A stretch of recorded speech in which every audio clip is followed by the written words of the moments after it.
এই ভিডিওটা তাদের জন্য খুব ইম্পর্টেন্ট যারা ভালোবাসা পেতে ব্যর্থ হন, যাদেরকে তার ভালোবাসার মানুষটা ইগনোর করেন, সে তার পেছনে দৌড়তে থাকে।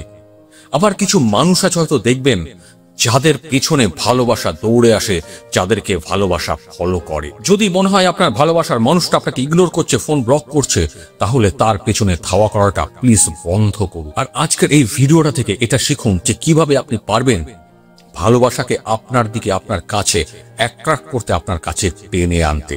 যখন কোনো মানুষকে তার ভালোবাসার মানুষটা ইগনোর করে না, তখন 20% মানুষ তার পেছনে ধাওয়া করতে শুরু করে, তার পেছন পেছন যাওয়ার চেষ্টা করে। 15% মানুষ এরকম হন যারা সে রিলেশন বা সম্পর্ক থেকে ইগনোর করে যান, বেরিয়ে যান, ফ্রাস্ট্রেটেড হয়ে যান, ভাবেন আমি একজন ব্যর্থ মানুষ, আমার দ্বারা তো কিছুই হলো না। আর মাত্র 5% মানুষ এরকম হন যারা সবকিছু ভুলে গিয়ে নিজের উপরে কাজ করতে শুরু করে, নিজেকে তৈরি করতে শুরু করেন। এই 5% মানুষ যারা নিজের উপরে কাজ করে, যারা নিজেকে নিয়ে ব্যস্ত থাকে না, তাদের পেছনে যে মানুষগুলো ইগনোর করেছিল, যে মানুষগুলো ছেড়ে চলে গেছিল, তারা তার ভালোবাসা পাওয়ার জন্য পাগল হয়ে যান, তার কাছে আবার ফিরে আসার চেষ্টা করেন। যদি এই কথাগুলো জানতে চান তাহলে রিকোয়েস্ট করবো ভিডিওটা শেষ অবধি দেখবেন। আর ভালো লাগলে মাইন্ড ম্যাটার বাংলা চ্যানেলটা অবশ্যই সাবস্ক্রাইব করবেন, লাইক করবেন, আর বেল আইকনটা প্রেস করে সবার আগে থাকবেন এই ধরনের ভিডিও যদি জানতে চান, শিখতে চান, সেটা দেখার জন্য। আপনি কি জানেন আপনার 50% সমস্যা তখনই সমাধান হয়ে যায় যখন আপনি আপনার ভালোবাসার মানুষটা যে আপনাকে ইগনোর করেছিল তার পেছনে ধাওয়া করাটা বন্ধ করে দেয়। আর বাকি 50% সমস্যা তখন সমাধান হয়ে যায় যখন আপনি নিজেকে নিয়ে ভাবতে শুরু করেন, নিজের উপরে কাজ করতে শুরু করেন। আমার লাইফেও না সেম জিনিস হয়েছিল, সেম সমস্যা এসেছিল। কিন্তু my friends, boys and girls and subscriber যারা ভিডিওটা দেখছেন, চিন্তা করবেন না, আজকের এই ভিডিওটাতে আমি আপনাদের সমস্ত সমস্যার সমাধান করে দেব এই মুহূর্তেই। আমি আপনাদেরকে একটা ট্রিক্স বা টিপস শেখাচ্ছি, ইটস এ সাইকোলজিক্যাল টিপস। সেটা হচ্ছে, যারা আমার ভিডিওটা দেখছেন 18 থেকে 25 বছর বয়সী যারা আছেন, তারা এই বয়সে ভালোবাসার পেছনে প্রচন্ডভাবে দৌড়ন। আপনাদেরকে যদি কেউ ইগনোর করে, আপনারা পাগল হয়ে যান, ভাবেন সে হয়তো ছেড়ে চলে গেল, কিন্তু না। কিন্তু এই মানুষগুলো, এই ছেলেগুলোর, এই মেয়েগুলোর যাদের 20 থেকে 25 বা 18 থেকে 25 বছর বয়স, তাদের বয়স যখন 30 থেকে 35 বছর মধ্যে হয়ে যায়, তখন কিন্তু তারা এই ধরনের ভুল আর কখনো করেন না। কথাটা বোঝার চেষ্টা করবে। কারণটা হচ্ছে, বয়স বাড়ার সঙ্গে সঙ্গে আমাদের ম্যাচুরিটি ডেভেলপ হয়। তখন আমরা শিখতে পারি যে কিভাবে ভালোবাসাকে অ্যাট্রাক্ট করতে হয়, কিভাবে কথা বলতে হয়, কিভাবে ভালোবাসার মানুষটাকে কাছে টানতে হয়। কারণটা জানবেন, সেটা হচ্ছে আপনি যদি কারো পেছনে ধাওয়া করেন, কারো পেছনে দৌড়ন, সে মানুষটা আপনার ভ্যালু দেবে না, আপনার দাম দেবে না। যখন আপনার মানুষ কোনো ভ্যালু দেবে না, আপনি যদি নিজের ভ্যালুটা না বুঝতে পারেন, ততদিন পর্যন্ত আপনি ভালোবাসার মানুষটাকে আপনার দিকে আকৃষ্ট করতে পারবেন না। এই কারণে নিজের ভ্যালুটা বুঝতে হবে, নিজের উপরে কাজ করতে হবে। একটা কথা ভালো করে শুনবেন, সেটা হচ্ছে সাইকোলজিক্যালি ইট ইজ প্রুভেন, সেটা হচ্ছে যে নিডি, যার চাহিদা থাকে, সেই মানুষগুলোকে কিন্তু কেউ ভালোবাসে না। আই রিপিট, যার ভেতরে চাহিদা, ক্রেভিং, আমি চাই এটা থাকে, সেই মানুষগুলোকে কোনো মানুষ কিন্তু ভালোবাসে না। কথাটা মাথায় ঢুকিয়ে নেবে, মনের মধ্যে ঢুকিয়ে নেবে। আর উল্টো দিকে যে মানুষটার মধ্যে কনফিডেন্স আছে, তাকে দেখে বোঝা যায় এই মানুষটা কিছু করতে পারবে, সেই মানুষের কাছেই কিন্তু বাকি মানুষরা দৌড়ে যান। সেটা ভালোবাসার ক্ষেত্রে হোক, সেটা কাজের ক্ষেত্রে হোক, সমাজের যে কোনো ক্ষেত্রেই হোক না কেন, কনফিডেন্স বাড়াতে গেলে নিজেকে জানতে হবে, নিজেকে চিনতে হবে। 2010 সালে একটা গবেষণা হয়েছিল, গবেষণাটা করেছিলেন রবার্ট গ্লোভা। উনি গবেষণায় একটা তথ্য বার করেছিলেন। সেই তথ্যটা হচ্ছে অ্যাট্রাক্টিভনেস অফ কনফিডেন্স। আবার বলছি, অ্যাট্রাক্টিভনেস অফ কনফিডেন্স। কথাটা ভালো করে শুনবেন।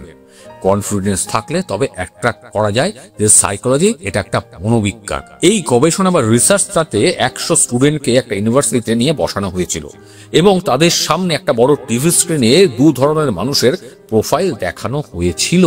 একটা প্রোফাইল ছিল, সেটা হচ্ছে নিডি, যে মানুষ সব সময় চায়, কারো হেল্প চায়, আর যাদের মধ্যে কোনো কনফিডেন্স নেই, যেটা আপনারা স্ক্রিনে দেখতে পাচ্ছেন। আরেকটা দেখানো হয়েছিল সেই মানুষগুলোকে যাদের মধ্যে কনফিডেন্স পাওয়ার মারাত্মক, যাদের কোনো চাহিদা বা ডিডিনেসটা নেই, কারো কাছে বসে থাকে না যে তুমি আমাকে দাও, তুমি থাকলে আমার সবকিছু হয়ে যাবে, সেই জিনিসটা নয়। এরপর রেজাল্ট কেস ছিল, ভালো করে শুনবেন, ভিডিওটা স্কিপ করলে কিন্তু বুঝতে পারবেন না। এবারে সেই ছাত্র ছাত্রীদেরকে প্রশ্ন করা হয়েছিল যে দুটো ছবি যে দেখানো হলো, তাদের মধ্যে কোন ধরনের মানুষের সঙ্গে তোমরা রিলেশন বানাতে চাও। সেখানে কিন্তু ছেলে, মেয়ে, পুরুষ, নারী সবাই ছিল। শুনলে অবাক লাগবে, 90% স্টুডেন্ট যারা নিডি মানুষ ছিলেন তাদের প্রোফাইলটাকে রিজেক্ট করে দিয়েছিল, আর উল্টো দিকে যে মানুষগুলো কনফিডেন্ট, যারা নিডি নয়, যাদের মনে চাহিদা বা ক্রেভিংটা নেই, তাদেরকেই বাকি স্টুডেন্টরা পছন্দ করেছিল। কি বুঝতে পারছেন তো কি বোঝাতে চাইছি? এই উদাহরণটা কি বললাম? এবারে আপনারা যারা আমার ভিডিওটা দেখছেন, নিজেকে কিভাবে এরকম বানাতে পারেন যাতে ভালোবাসার মানুষটা বা ভালোবাসা আপনার দিকে আকৃষ্ট হয়ে আপনি একটা পাওয়ার ম্যাগনেট বা লাভ ম্যাগনেট হতে পারেন, যেটা দেখে বাকি মানুষ আপনার দিকে আকৃষ্ট হতে পারে, আপনাকে ভালোবাসার জন্য পাগল হতে পারে। ভিডিওটা স্কিপ করবেন না, শেষ অবধি দেখবেন। এবারে খুব ইম্পর্টেন্ট, আপনার পার্সোনালিটি বা ব্যক্তিত্ব নিয়ে আমি এরকম 3টে জিনিস বলবো, ভালো করে শুনবেন, পারলে খাতায় লিখে রাখবেন। ভালো করে শুনুন, আর আমি কনফিডেন্সের সঙ্গে বলছি, যদি এটা ভালো করে শোনেন তাহলে বুঝতে পারবেন বা শিখতে পারবেন আপনি যে মানুষটা এই মুহূর্তে আছেন, আপনার পার্সোনালিটি বা ব্যক্তিত্ব সম্পূর্ণভাবে চেঞ্জ হয়ে যাবে।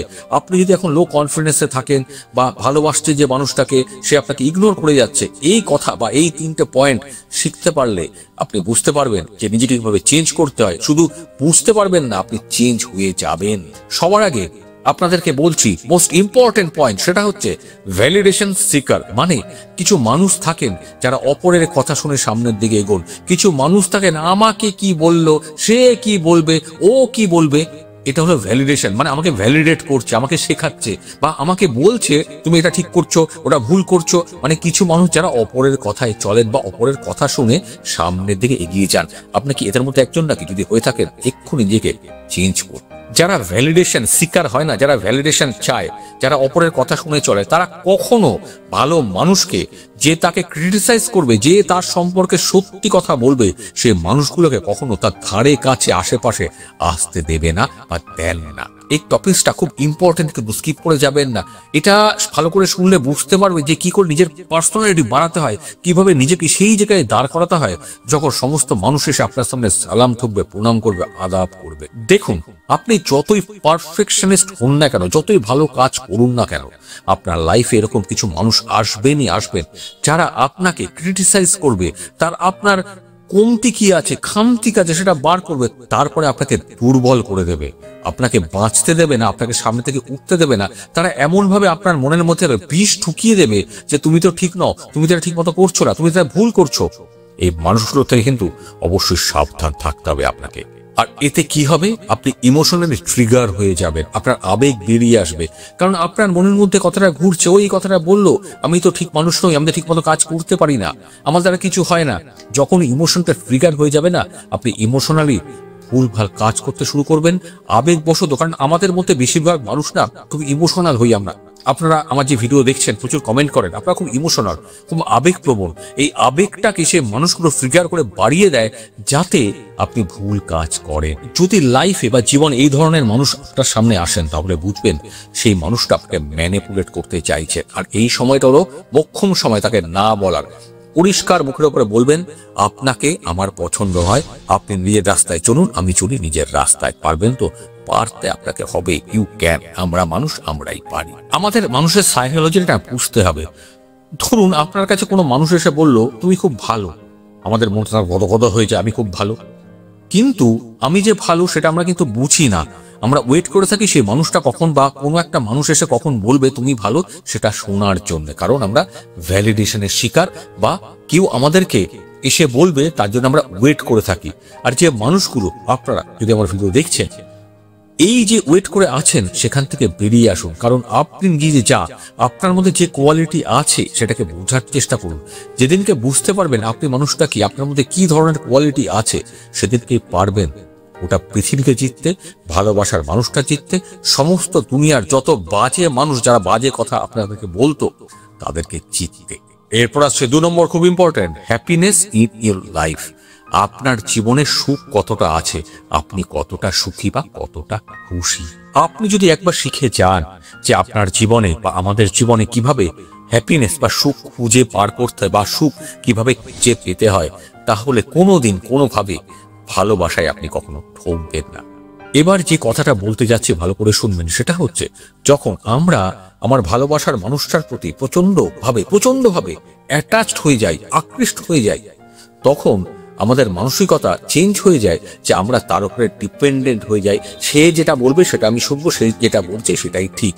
আদতে কিন্তু সেটা ঠিক বা ভুল আমাদের মন বা সাইকোলজি বুঝতে পারেন বা কাজ করে না। আর যখন আপনারা আপনার ভালোবাসার মানুষটার প্রতি মারাত্মক লেভেলে অ্যাটাচড হয়ে যান, তার উপরে ডিপেন্ডেন্ট হয়ে যান, সেই মানুষটা তখন কিন্তু আপনার থেকে পালাতে শুরু করে। কারণ আপনি তাকে বিরক্ত করতে শুরু করেন, প্রতি মুহূর্তে আপনার সমস্যা তার সামনে নিয়ে বা তার সামনে দাঁড় করিয়ে দেন। এটা কিন্তু আপনাকে বন্ধ করতে হবে। যদি বন্ধ করতে পারেন তাহলে দেখবেন ভালোবাসার মানুষটা আপনার থেকে পালিয়ে যাচ্ছে না, আপনার সঙ্গে রয়েছে, আপনার সামনে রয়েছে, আপনার সঙ্গে জীবন কাটাতে উনি অপেক্ষা করে আছেন।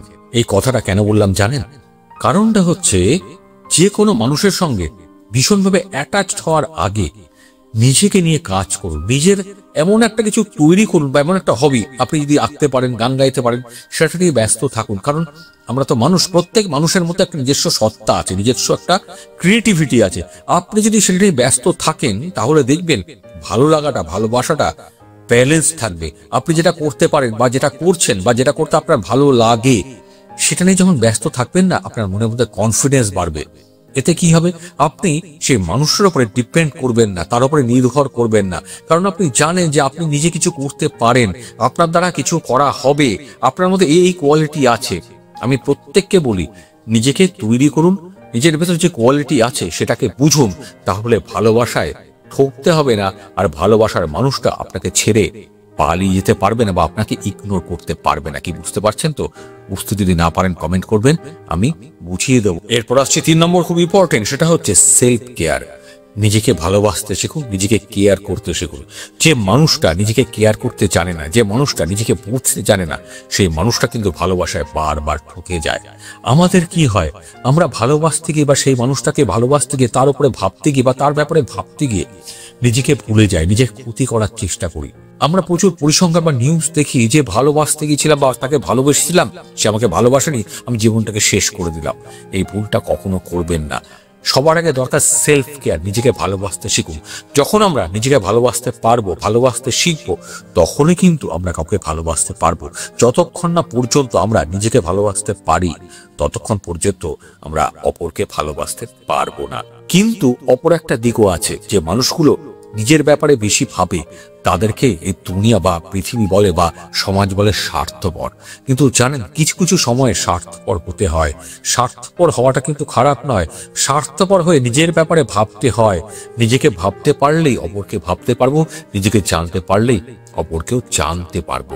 বেশ কিছু মানুষ আছেন যারা নিজের ভ্যালুটা বোঝেন না। তারা ভাবেন যে আমি যা আছে ঠিক আছে, তাকে তো ভালোবাসি, তার তো ভ্যালু দিই, তাকে তো যে করছে সেটা তো ভালো করছে, এটা বলি।